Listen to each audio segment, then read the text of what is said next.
नमस्कार, आप देख रहे हैं न्यूज 24। आपके साथ मैं हूं मानक गुप्ता। पश्चिम बंगाल के चुनाव की इस समय चर्चा पूरे देश में है।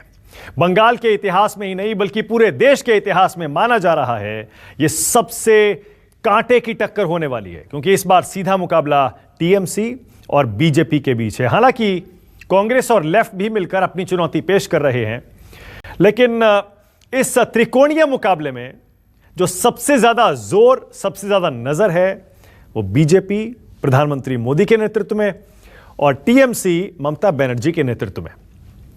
अब जैसे जैसे चुनाव नजदीक आ रहे हैं वैसे वैसे पूरे देश की दिलचस्पी ये जानने में है, क्या ममता बनर्जी दोबारा सरकार बनाएंगी? क्या बीजेपी पहली बार बंगाल में सरकार बनाएगी? या फिर लेफ्ट कांग्रेस के साथ मिलकर सत्ता में बंगाल में वापसी कर पाएगा? इसीलिए आज पूरा दिन न्यूज 24 पर बंगाल कॉन्क्लेव में हर पक्ष के बड़े नेता आएंगे, इस मंच पर अपनी अपनी बात रखेंगे। आप उन सब की बातें सुनकर खुद फैसला कर सकते हैं कि इस बार बंगाल में हवा का रुख क्या है। सबसे पहले मेहमान, स्वागत करिए बंगाल बीजेपी के अध्यक्ष दिलीप घोष मेरे साथ जुड़ रहे हैं। बहुत स्वागत है दिलीप घोष आपका। नमस्कार, कैसे हैं आप दिलीप जी? नमस्कार, धन्यवाद। बस बढ़िया, लड़ाई शुरू हो गया है। तो लड़ाई शुरू हो गया है, आप घूम घूम के आ रहे हैं। आपकी ग्राउंड रिपोर्ट क्या कह रही है दिलीप जी? इस समय जनता का मूड क्या है?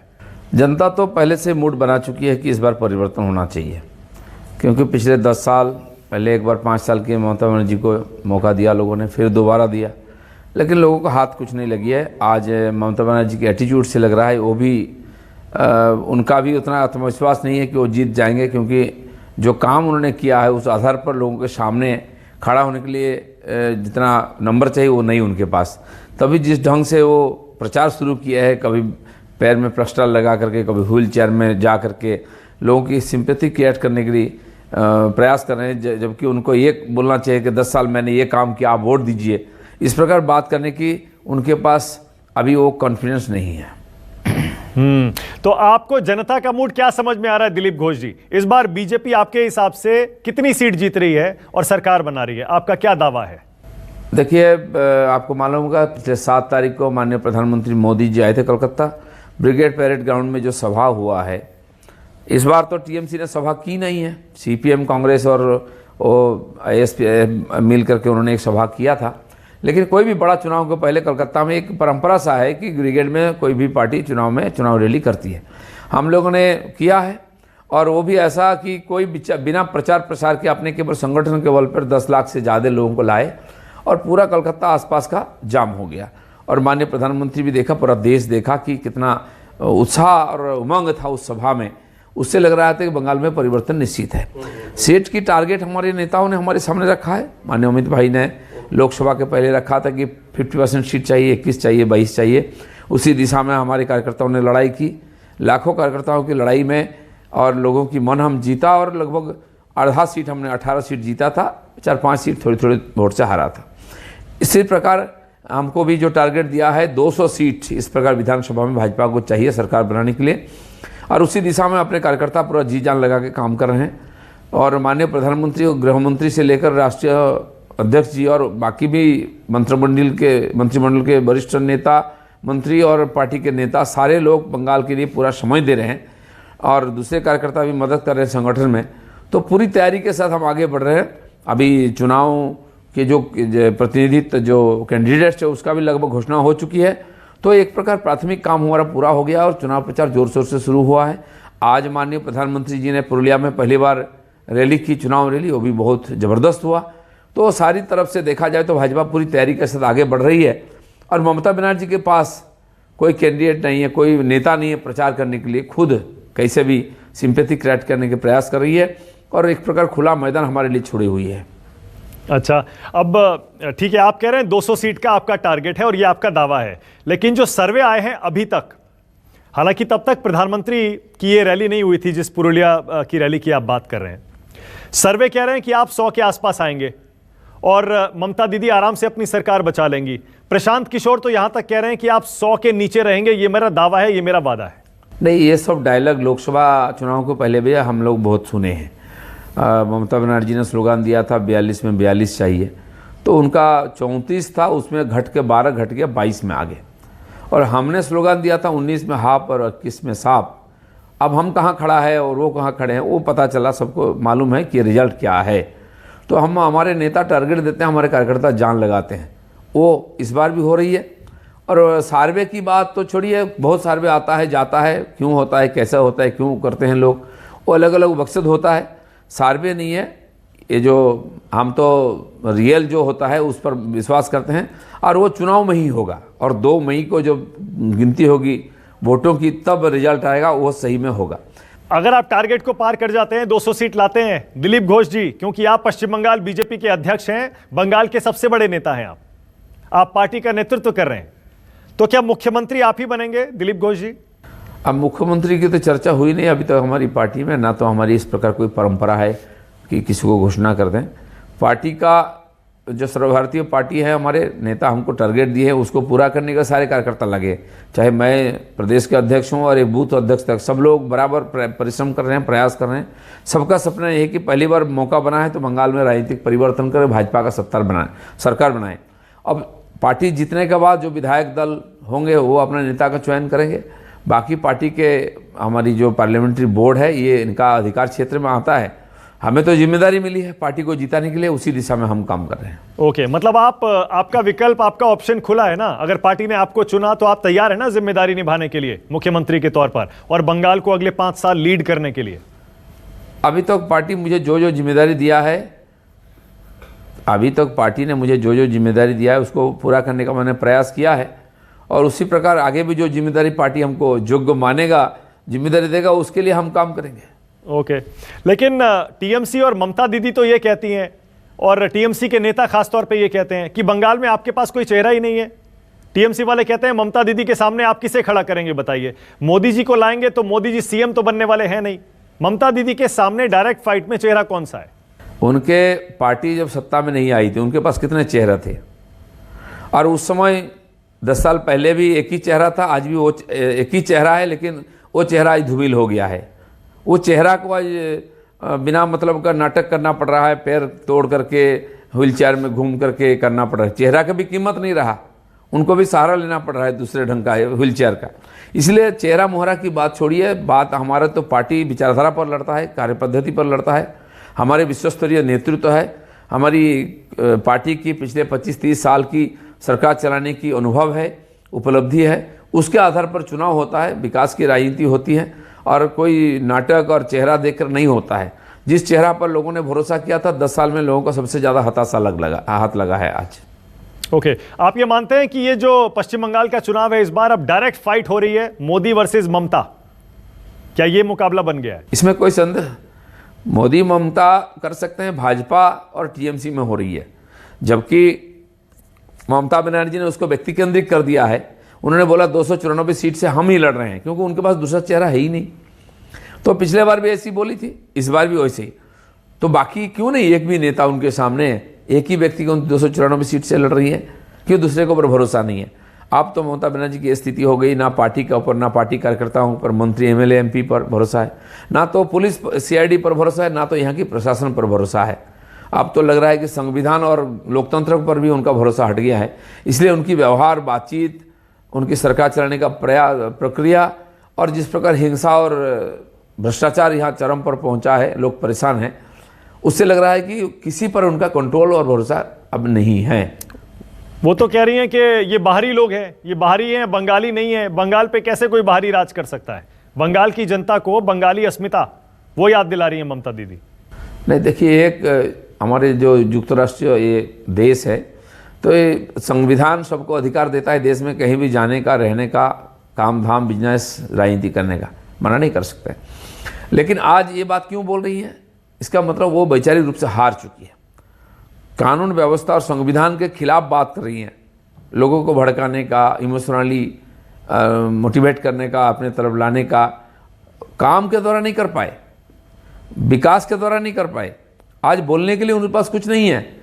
बंगाल की हालत इतनी दयनीय हो गया है, प्रशासन की, कानून व्यवस्था की, अर्थनीति की, शिक्षा की, उद्योग की, और साथ साथ कमाई, लोगों की जो काम धंधा की, जो यहाँ की वर्क कल्चर से लेकर के और हर बात की आज लाखों कार्यकर्ता, लाखों युवा बंगाल छोड़कर पश्चिम भारत में बीजेपी शासित राज्यों में जाकर नौकरी चाकरी कर रहे हैं, वो भी माइग्रेंट लेबर के रूप में। और IAS IPS हमको बाहर से लगाना पड़ रहा है। बंगाल का जो चरित्र है उसका विपरीत चल रही है काम। इसीलिए लोग चाह रहे हैं कि हमारी संस्कृति, परंपरा, इतिहास को ही बदल दिया उन्होंने, इनको एक बार बदलना चाहिए। इसीलिए आपसे मेरा अगला सवाल ये है, ये पूछना चाह रहा था दिलीप घोष जी, आप कहते हैं 10 साल में TMC ने बर्बाद कर दिया, उससे पहले लेफ्ट ने बर्बाद कर दिया 35 साल। आपकी सरकार आई तो आप सबसे पहले 3-4 चीजें क्या करना चाहेंगे? बंगाल में क्या बदलाव लाना चाहेंगे? देखिए, जो कानून व्यवस्था यहाँ चरमरा गई है, जिसके कारण हर जगह उसका प्रभाव आ रहा है। उद्योग धंधा नहीं हो रही है, लोग यहाँ इन्वेस्ट करना नहीं चाह रहे हैं, महिलाओं की सुरक्षा इतनी खतरे में है कि वो रास्ता में उतरने से सोचना पड़ता है घर कैसे आएंगे। और बंगाल को शिक्षित लोगों की, भद्र लोगों की राज्य जाना जाता है, इसलिए शिक्षा यहाँ बहुत महत्व का है। अंग्रेज ज़माने से और पहले से भी हम लोग यहाँ शिक्षा को आगे दिया है जगह। आज शिक्षा का प्रांगण अब राजनीतिक अखाड़ा बन चुका है, यूनिवर्सिटी से लेकर स्कूल तक। कहीं भी एडमिशन के लिए यहाँ कटमनी देना पड़ता है। कोई भी सरकारी नौकरी में बिना पैसा दिए नौकरी चाकरी नहीं, प्राइमरी टीचर हो, SSC हो, जहाँ भी हो, ये इतना भ्रष्टाचार चरम पर है। दूसरा, यहाँ जो जॉब क्रिएशन एकदम नहीं है, इसलिए लोगों को बाहर जाना पड़ रहा है। तो उद्योग धंधा करने के लिए जो वातावरण होनी चाहिए, जो कानून व्यवस्था होनी चाहिए, वो नहीं है। यहाँ हर साल बिजनेस समिट करते हैं ममता बनर्जी, वहाँ लोग आते अच्छे बातें करते हैं, लेकिन कोई इन्वेस्टमेंट नहीं करते। क्यों? इनके ऊपर भरोसा नहीं है उन लोगों की। तो इसलिए उद्योग धंधा, लोगों का जॉब क्रिएशन हो, शिक्षा की हालत ठीक हो, यहाँ एडमिनिस्ट्रेशन ठीक हो, बाकी जो सार्वजनिक परिस्थितियाँ, बंगाल की कल्चर, ये पूरा दुनिया में लोग जानते हैं। चाहे खेल हो, चाहे फिल्म हो, चाहे बाकी सब काम हो, जिसमें बंगाली आगे थे पहले, आज सब जगह हम पीछे जा रहे हैं धीरे धीरे। देश स्वतंत्र हुए उस समय बंगाल की जो अर्थनीति है इतना अच्छा था कि देश में 24% GDP में हम योगदान करते थे। CPM ने उसको नीचे 15% से लाया था, आज वो 7% तक पहुंच गया है। तो हर जगह में, हर क्षेत्र में हम पीछे ही पीछे जा रहे हैं। इसलिए कुछ बेसिक परिवर्तन करके, यहाँ की वातावरण बदल करके लोगों में कॉन्फिडेंस लाना और सबसे बड़ी बात है, इस सब के लिए जो लोकतांत्रिक परिवेश चाहिए, वो पिछले 45 साल से लगभग 75 से एक गायब है लोकतंत्र। यहाँ चुनाव नहीं होता है, चुनाव में पर्चा डालने नहीं दिया जाता है, चुनाव प्रचार और चुनाव में भाग लेने नहीं देते लोगों को। तो एक दुनिया में सबसे बड़ा लोकतंत्र भारत, उसका एक बड़ा राज्य में लोकतंत्र गायब रहेगा, तो ये तो हो ही नहीं सकता। इसलिए लोकतंत्र को प्रतिस्थापित करना, कानून व्यवस्था को फिर दोबारा प्रतिष्ठित करना, शिक्षा को, उद्योग को, सारी चीज़ों को फिर एक बार पटरी में ला करके बंगाल को आगे की तरफ ले जाने का जिम्मेदारी हम लेंगे। ओके। और आप बार बार, आप और आपकी पार्टी के नेता, संघ के नेता ये भी कहते हैं, आप तो खुद संघ से जुड़े रहे हैं दिलीप घोष जी, कि सांस्कृतिक तौर पर मुस्लिमों का तुष्टीकरण करके पहले लेफ्ट ने, उसके बाद TMC ने बंगाल के हिंदुओं के साथ बड़ा भेदभाव किया और वहां की संस्कृति को नष्ट कर दिया। तो आप इस तौर पर भी आप कुछ बदलाव लाना चाहेंगे अगर आपकी सरकार? देखिए, सांस्कृतिक बदलाव तो राजनीतिक पार्टी नहीं करती ना। उसके लिए सांस्कृतिक जगत में काम करने वाले जो लोग हैं वो बहुत ही योग्य लोग हैं। बंगाल में इसकी कभी कमी नहीं रही, लेकिन उनके काम करने का जगह बहुत छोटा हो गया है, उनका अधिकार नहीं है। वहाँ तो नया क्रिएशन होता है, उसके लिए एक अनुकूल वातावरण चाहिए, वो वातावरण नहीं है आज। फिल्म माफियाओं का हाथ में आज फिल्म जगत चला गया बंगाल में। यहाँ के थिएटर बहुत समृद्ध होता था, आज वो भी लगभग ख़त्म हो रही है। लेखन में, पठन में, साहित्य जगत में बंगाल की योगदान हमेशा रहा है। आप जानते हैं जो देश के राष्ट्रगीत और राष्ट्रगान हैं वो हमारे बंगाल के दोनों कवियों ने लिखा है। कविगुरु रविंद्रनाथ का लिखा हुआ 3 गीत बांग्लादेश, भारत और श्रीलंका का राष्ट्रगीत है। ऐसे समृद्ध रहा यहाँ के साहित्य लेखन, तो वो भी आज दयनीय स्थिति में है। और कुछ लोग बनी बनाए साहित्यकार हैं, वो पुरस्कार मिलता है उनको, वही काम करते रहते हैं, बस इतना ही, देने के लिए कुछ नहीं हमारे पास। इसलिए, और ये जो तोषण की बात कर रहे हैं, जिनकी तोषण हो रही है संख्यालघु मुसलमान बेचारे, आज बंगाल के मुसलमान देश में सबसे पिछड़ा है। साचार कमेटी के रिपोर्ट के अनुसार मैं बता रहा हूँ, मेरी बात नहीं है। क्यों? इसके लिए बीजेपी जिम्मेदार नहीं, कभी बीजेपी यहाँ सत्ता में रही नहीं। जिन लोगों ने उनका बहुत हमदर्दी जताते थे कि हम मुसलमान का प्रेमी हैं, कांग्रेस को लगभग 30 साल, CPM को 34 साल, फिर 10 साल TMC को उन्होंने मौका दिया, मुसलमान ने हमेशा इनको वोट किया, भाजपा को कभी नहीं किया। तो उन लोगों ने इनका ये दुर्दशा क्यों किया है? उल्टा देखिए, किसी भी मुस्लिम बीजेपी शासित राज्यों में जाइए, कभी हम भेदभाव नहीं किया। आज मोदी जी ने स्लोगन दिया सबका साथ सबका विकास, लेकिन पहले से हम उसी काम को कर रहे हैं। वहाँ मुसलमान एक तो सुरक्षित है और सम्मान के साथ जी रहे हैं। यहाँ तो उनको वोटर बना के रखा गया है। और उनका तोषण करते करते आज मुसलमान बोल रहे आज तो हमारा तोषण होता था, आज हमारा शोषण हो रही है। हाँ, लेकिन ममता दीदी तो कह रही हैं कि आप हिंदू मुसलमान कर रहे हैं, और वो कह रही हैं, चुनौती दे रही हैं, चैलेंज कर रही हैं आपको कि आपसे बड़ी हिंदू मैं हूं। उन्होंने अपने स्टेज से, मंच से चंडी पाठ करके भी सुना दिया। वो कह रही हैं कि अगर हिम्मत है तो आप भी सुना दीजिए, आप अगर सच्चे हिंदू हैं तो। नहीं देखिए, आज क्यों चंडी पाठ करना पड़ रहा है? हम तो गीता पाठ बचपन से करते हैं, हम तो सुबह उठ के गीता पाठ करते हैं, कई अध्याय मुझे भी याद है। उसको हमें परीक्षा देने की जरूरत नहीं है। आज उनको परीक्षा देने की जरूरत इसलिए पड़ रही है कि दाल में कुछ काला है। आज तक उन्होंने हिजाब पहन कर नमाज पढ़ी लोगों के साथ, जिसकी कोई ज़रूरत नहीं थी। पूजा अपना अपना, धर्म उपासना अपना अपना करे ना, कोई मना ही नहीं अपने देश में, संविधान सबको ये हक दिया है। लेकिन क्यों आप कभी ज़रूरत पड़ी तो नमाज पढ़ लिए, आज देखा वो भारी पड़ गया तो आप आके चंडी पाठ कर रहे हैं। अभी तो इस बार कई जगह में उनके जगह जगह टीएमसी के लोग सरस्वती पूजा का आयोजन किया। इस बार दुर्गा पूजा में एक दुर्गा पूजा पंडाल को 50-50 हज़ार रुपये चंदा दिया ममता बनर्जी ने। किससे लिया? किसने अधिकार दिया? किसकी अनुमति से? कि हमारी और चंदे का, हमारी टैक्स का पैसा क्यों चंदा दे रही है? सबके बोलने का अधिकार है। आप इमाम मुअज्जिम को भत्ता क्यों दे रही? किसके अनुमति से दे रही? किसने अनुमति दिया है? यहाँ के मुसलमानों में 108 ना 104 जाति निकाली उन्होंने, उनको ओबीसी सर्टिफिकेट दे दिया, उनको ओबीसी घोषणा कर दिया। और जो बेचारे हिंदू पिछड़े हैं उनको संविधान ने अधिकार दिया है, उनको बी कैटेगरी कर दिया, और मुसलमान ओबीसीयों को ए कैटेगरी कर दिया, हिंदुओं का हक छीन लिया। ये अधिकार किसने दिया उनको? आज वो उल्टा पड़ रहा है, इसलिए उनको उल्टा गाना पड़ रहा है। राजनीतिक मंच में धर्मों का चर्चा और धार्मिक स्थान पर राजनीति का चर्चा वो करती है, इसलिए धार्मिक राजनीतिक सभा में जाके चंडी पाठ करना पड़ रहा है। वो भी गलत बोलते हैं। तो ये जो हर्ष है, ये तो और पाप हो रही है उनसे। मुझे लगता है कि वो अपने पूरी तरह हार चुकी है। वो गलत कहाँ पढ़ा उन्होंने? मतलब मुझे नहीं आता है दिलीप घोष जी चंडी पाठ, लेकिन आपको शायद आता होगा, इसीलिए शायद आपको पता लग गया कि वो गलत पढ़ रही थी। मुझे नहीं आता है। जिन बहुत जानकार लोग हैं समाज में, बंगाल में महालया के दिन सुबह 4 बजे से चंडी पाठ होती है। टीवी में, रेडियो में वीरेंद्र कृष्ण भद्र नाम के बड़े भद्र व्यक्ति थे, विद्वान, उनकी द्वारा किया गया और रिकॉर्ड है। उसको बिना सुने लोगों को लगता नहीं कि महालया और दुर्गा पूजा आ गया है। तो यहाँ बचपन से हम सुनते आते हैं। आज लोगों के कान में लगा हुआ है वो, और लोग ही बोल रहे हैं कि दीदी को आता नहीं, गलत बोलते हैं। तो उसको सुधारें और बाकी भी सुधार ले तो लोग उनको सुधार देंगे। आप ये दावा क्यों कर रहे हैं कि दीदी नंदीग्राम से भी चुनाव हार जाएगी, इसीलिए उसने अपनी सीट बदली है? देखिए, पहले तो नंदीग्राम नहीं जीत पाएंगे, तभी वो भवानीपुर जीत नहीं पाएंगे, तभी पुराना सीट छोड़कर नंदीग्राम गए, जहाँ के लोग उनको बार बार चुना, पार्लियामेंट में चुना, विधानसभा में चुना। आज उनको क्यों छोड़ के गए? जैसे कि उनके पुराने नेता कार्यकर्ताओं को उन्होंने छोड़ दिया, टिकट नहीं दिया, सेलिब्रिटी को दे रहे। इसमें लग रहा है कि डर सता रही उनको। और नंदीग्राम इसलिए गई कि वो नंदीग्राम आंदोलन बंगाल की परिवर्तन की आंदोलन थी, उसका श्रेय लेने जा रही है। लेकिन उसका श्रेय जिनको जाना चाहिए वो है शुभेंदु अधिकारी, जिन्होंने सामने से नेतृत्व किया, लड़ाई किया, मार खाए, झेले, और लोगों ने उनको विश्वास किया, इसलिए वहाँ विधायक है वो। और अगर श्रेय जाता है तो शुभेंदु बाबू को जाना चाहिए, वो तो वहाँ के हीरो है।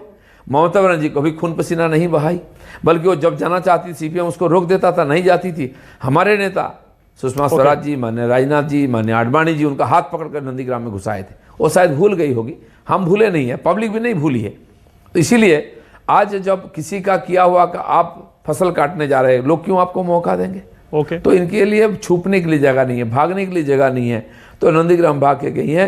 नंदीग्राम उनको नवान्न तो पहुंचाया था चीफ मिनिस्टर कुर्सी तक, और नंदीग्राम ही वहां कुर्सी से उतर करके कालीघाट पहुंचा देंगे और होकर दिलीप घोष जी आखिरी सवाल। लेकिन मुझे जो लग रहा है इस बार चुनाव दूसरे ढंग से होगा, पब्लिक आएगा।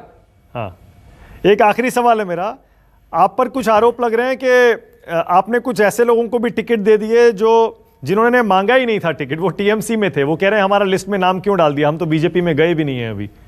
तो ये टिकट को लेकर ये कंफ्यूजन क्यों हो रहा है कुछ? नहीं, देखिए, बहुत लोगों को हमने टिकट दिया, दूसरे पार्टी का है, जो राजनीतिक व्यक्तित्व तो नहीं थे, सेलिब्रिटी है, अभिनय जगत के लोग, खिलाड़ी हैं, सब प्रकार के समाज के हर क्षेत्र लोगों का राजनीति में प्रतिनिधित्व होना चाहिए, उनका योग्यता का सदुपयोग होना चाहिए। इसी दिशा में पार्टी बढ़ता है, सब जगह करता है। इसलिए सबके साथ बात करके हमने दिया है। जो राजी हो गए थे, आज किसी कारण से प्रेशर से आकर डर के हो करके वो मना कर रहे हैं, लेकिन सबसे बात करके हमने दिया है। अगर किसी को कोई प्रॉब्लम है, ऐसे सैकड़ों लोग लाइन में हैं जो टिकट के लिए मांग कर रहे हैं, दूसरे पार्टी से आए हैं। हम जिनको योग्य समझे उनको दिया है, जिनको कोई समस्या है उनसे बात करेंगे। ठीक है, वो तैयार नहीं तो कोई और उनके जगह में लड़ाई करेगा। ठीक है, आप क्यों नहीं लड़ रहे चुनाव दिलीप घोष जी? देखिए, पार्टी ने मुझे 2 बार लड़ाया, मैंने 2 बार लड़ा, जीता भी है। आज मैं एमपी हूँ और मुझे प्रदेश अध्यक्ष होने के कारण पूरा प्रदेश में घूम के मुझे प्रचार करना चाहिए, कार्यकर्ताओं को साथ देना चाहिए। लोग कार्यकर्ता भी यही चाहते हैं और ये मेरा जिम्मेदारी भी है। मैंने पार्टी से निवेदन किया कि मुझे प्रचार में रहना चाहिए, हर कैंडिडेट के साथ खड़ा होकर लड़ना चाहिए। लाखों कार्यकर्ता लड़ रहे हैं। यहाँ की चुनाव ये सामान्य चुनाव नहीं है, खून पसीना का चुनाव होता है, जान से खेलना पड़ता है। तो मेरे ऊपर कार्यकर्ताओं को भरोसा है, लोगों का भी भरोसा है, तो मुझे उनके साथ खड़ा होना चाहिए, मुझे मुक्त रखा जाए, इसलिए मैं प्रचार में लगा हूँ। ओके, बहुत बढ़िया, बहुत शुक्रिया दिलीप घोष जी, न्यूज़ 24 के बंगाल कॉन्क्लेव में शामिल होने के लिए और अपनी पार्टी का एजेंडा, अपनी पार्टी का विजन बंगाल के लिए बताने के लिए बहुत शुक्रिया। तो ये थे पश्चिम बंगाल बीजेपी के अध्यक्ष दिलीप घोष। इसी तरह हर पक्ष के, हर दल के नेता हमारे बंगाल कॉन्क्लेव में आते रहेंगे और अपनी बात रखते रहेंगे। बने रहिए हमारे साथ, देखते रहिए न्यूज़ 24।